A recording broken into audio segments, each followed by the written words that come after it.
भगवान पर भरोसा। वो जो रास्ता दिखाए उस रास्ते पर चलते जाओ। अब आप कहो हम कैसे समझे कि कोई रास्ता सही है या गलत है, तो आपको समझ में आता है।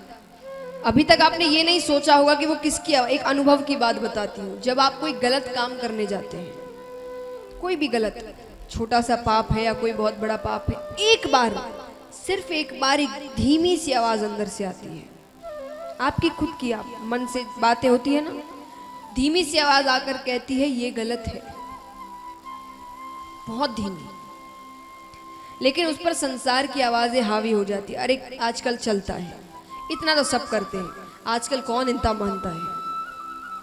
वो धीमी सी आवाज भगवान की होती है, जो भगवान आपको बताते हैं कि तुम जो कर रहे हो वो गलत है,